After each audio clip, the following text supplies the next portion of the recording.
তো চলো আমার দুপুরবেলা খাবার নিয়ে চলে এসেছি। এখানে দেখো পটল সর্ষে পোস্ত দিয়ে করেছি ঝাল ঝাল করে, দেখো তেল বেরিয়ে গেছে কতটা। আর এখানে হচ্ছে চিংড়ি মাছ পেঁয়াজ দিয়ে ঝাল, আর এই হচ্ছে আমার ভাত। তো চলো খেতে খেতে একটু গল্প করে নিই। চলে এসেছি আমার খাবার দাবার নিয়ে। কালকে আর ভিডিও দিতে পারিনি তোমাদের কাছে ঠিক মতন করে সব সময়ের জন্য। তো চলো আগে পটলটা দিয়ে খেয়ে নিই। কেমন হয়েছে জানি না, মুখে দিয়ে তো দেখি না, তো দেখি একটু খেয়ে কেমন হয়েছে। ভালো হবে এটা নিঃসন্দেহে, কিন্তু তেল ঝাল মশলাটা তেলটা একটু বেশি হয়ে গেছে, আমি অতটা বুঝতে পারিনি। কালো কড়াই তো অতটা আমি বুঝতে পারিনি, আর রোদ্দুরের এটা পরে অতটা বুঝতে পারিনি। আর পাকা রাঁধুনি হলে যা হয় বুঝেছো, বেশি পাকা রাঁধুনি, তার জন্যই আমার এই অবস্থা, খুবই তেলটা বেশি হয়ে গেছে। তো চলো, চা হয়েছে আমি তো খাবো, কি আর হবে, মেয়ে খাবে।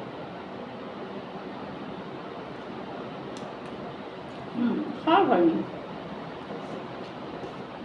অনেকদিন বাদে এটা খাচ্ছি।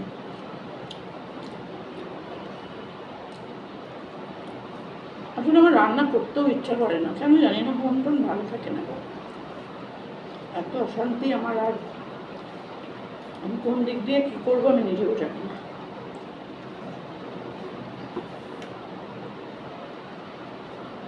সত্যি ভালো হয়েছে গো। লঙ্কা দিয়েছি, কিন্তু লঙ্কাগুলো এক ফোঁটা ঝাল নাই, গুঁড়ো লঙ্কাও দিয়েছি।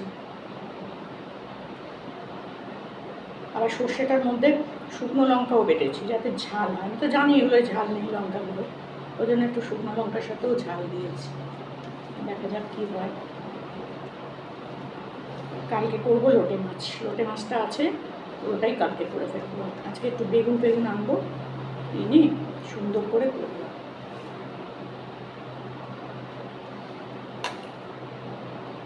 ঝাল ঝাল করে করবো।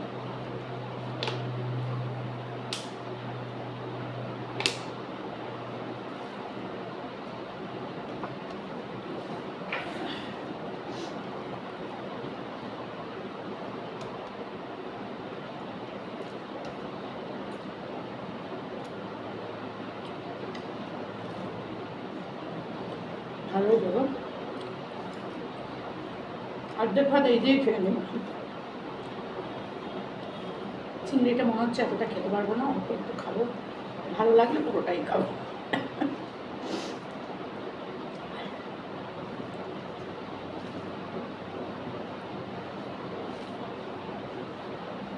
দীঘাতে গিয়ে আমরা জগন্নাথ দেবের প্রসাদ খেয়েছি, মানে ভোগ প্রসাদটা বুঝেছো, ওখানে বিক্রি হচ্ছে 100 টাকা করে হাঁড়ি, ভেতরে কিছুই দেয়নি, শুধু গাজর, কড়াইশুঁটি আর টমেটো, এইসব, কোনো তরকারি নেই, ওর সাথে কোনো লাবড়া ঝাবড়া নেই।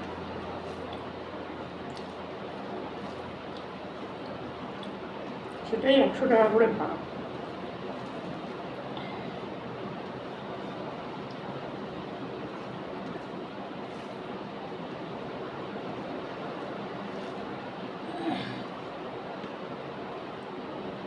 ভালোই হয়েছে খেতে, খারাপ হয়নি গো।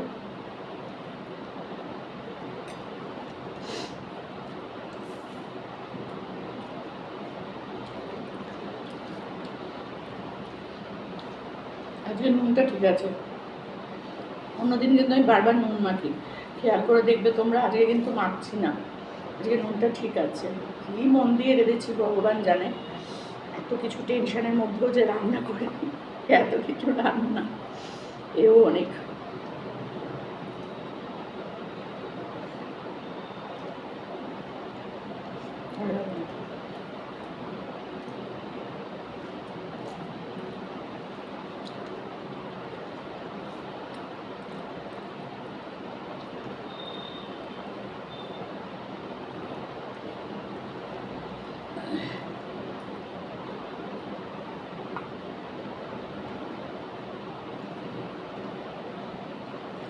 আমার মা ওই পটলের খোসা দিয়ে কি সুন্দর একটা রান্না করতো জানো, পটলের খোসাটাকে বেটে এটাতে রসুন টসুন দিয়ে ভেজে দারুণ লাগতো, দারুণ। দারুণ লাগতো।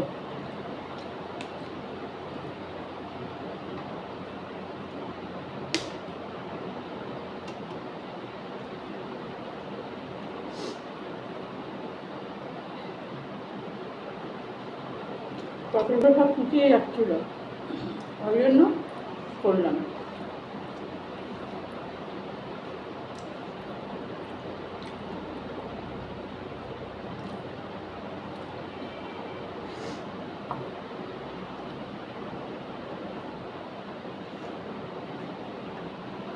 এবার এটা কেমন হয়েছে জানি না,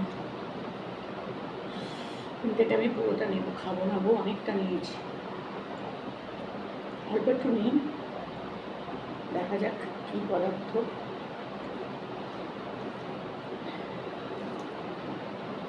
কী পদার্থ হয়েছে আগে দেখে নিই, তারপরে সেই বুঝে খাওয়া।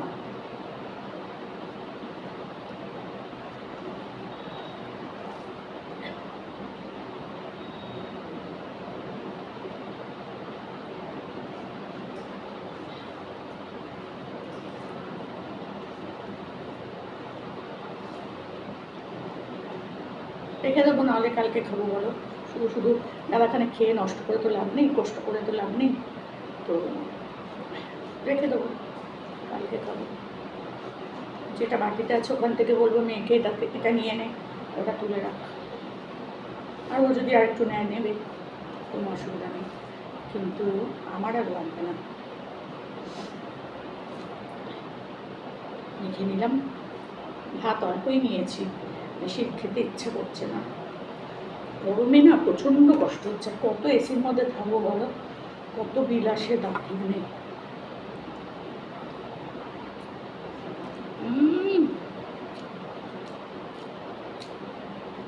আমি কিন্তু পাক্কা রাঁধুনি হয়ে গেছি এখন, সত্যি বলছি। ও হো হো, মনে হচ্ছে সুটটাই খেয়ে নিগো, ভাত আরও নিয়ে আসি, কিন্তু খেতে পারবো না। এই চুলটা কোথা থেকে বেরিয়ে যাচ্ছে ভগবান জানে।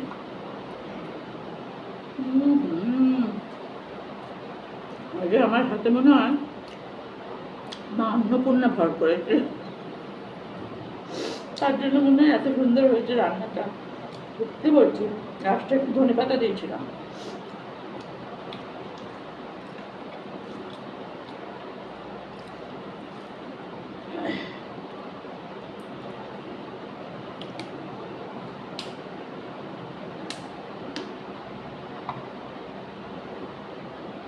রান্না করতে ভয় পেতাম জানো তো আমার শ্বশুরবাড়িতে, আর এত লোক তো সবারই খুব মেজাজ, যদি একটু ভুলভাল হয় তাহলে তো একদম ছুঁড়ে ফেলে দেবেন। আমার শ্বশুরবাড়িতে ছুঁড়ে ফেলে দিত সব খাবার। আর আমার বর আদার্স যারা আছে তারা তো সব মুখ করতো, প্রচুর মুখ, তো ভয়ে আমি রাঁধতে পারতাম না। আর সত্যি আমি কোনোদিন রান্না করিও নি তার আগে, সত্যি বলছি। আর তারপরে আবার অতজনের রান্না, তারপরে আবার তাদের মেজাজ, দরকার নেই আমার।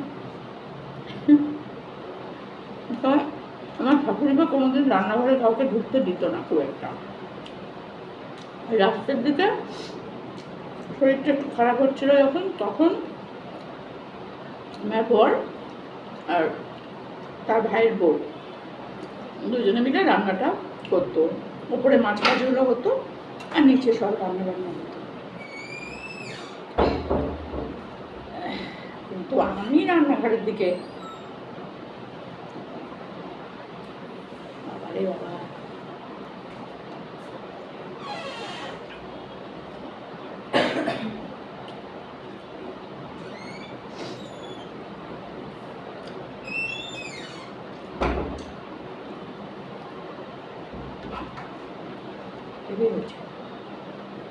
যদি পেটে একটু মানে খেতে পারতাম না, তাহলে একটু ভাত নিয়ে আসতাম, এইটা পুরোটা খেয়ে নিতাম।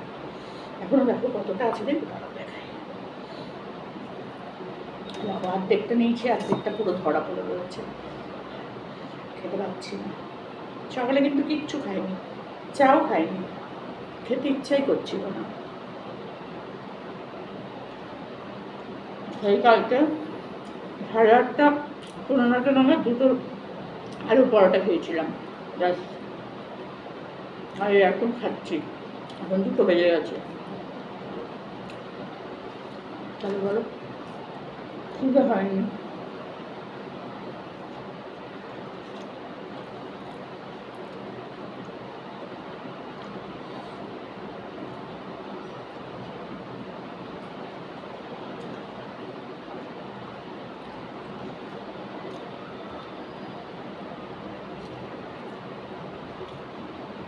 আমি তো বলবো এটা নিয়ে নে, আর এর মধ্যে একটু নিয়ে নে ওখান থেকে তুলে।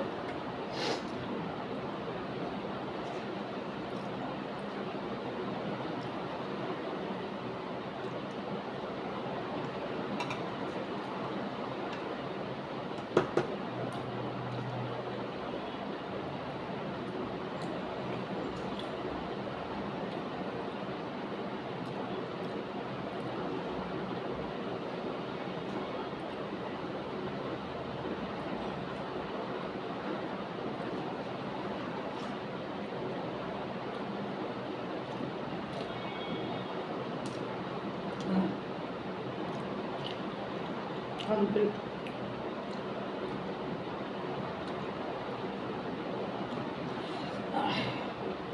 হেভি খেলাম, বিশ্বাস করো দুটোই সুন্দর হয়েছে।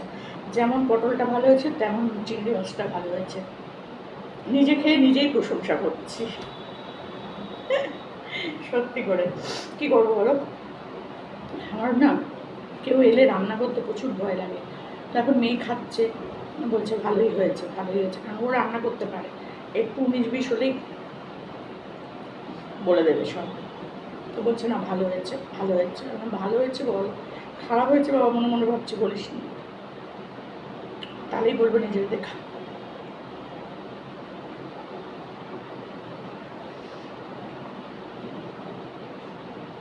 আমি তো ভালো রাখতে পারবো না। খাও, ভালো খেতে হলে নিজের দেখা।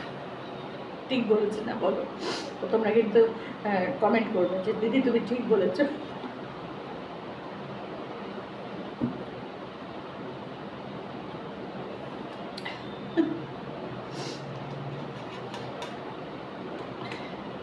আজকে ছোটো বোতলটা বড় করেছি, বড় বোতলগুলোতে না জল খেতে গেলে একে তো মুখ বড়, গায়ে পড়ে, এরপরে খুব অস্বচ্ছ লাগে। চলো হয়ে গেল আমার। আর মাছ ফাছ খাওয়ার পর নেই নুনটা থাকে, এই নুনটা দিয়ে হাতটা ডলে নিলে পরে মাছের গন্ধটা থাকে না। থালাটাতেও আমি ডলে দিই, মাছের গন্ধটা না থাকে না, জানো তো।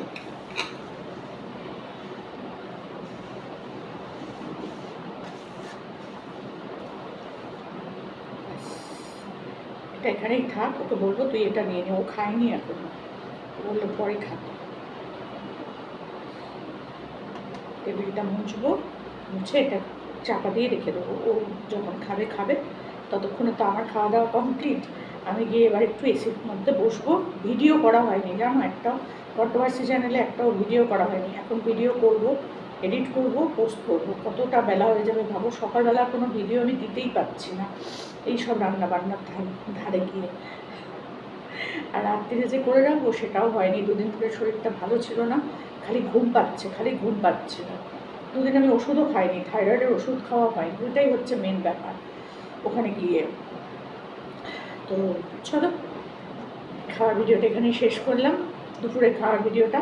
রাত্রিরে কী খাবো জানি না, যদি ভালো হয় তাহলে শেয়ার করবো, আর যদি ভালো না হয় তাহলে তো আর শেয়ার করবো না। তবে রুটি ফুটি হবে খুব সম্ভবত, দেখা যাক কী হয় না হয়। তো চলো, ভালো লাগলে পরে অবশ্যই লাইক কমেন্ট করো, আর নতুন যারা দেখবে বা দেখছো তারা অবশ্যই সাবস্ক্রাইব করে আমার পাশে থেকো।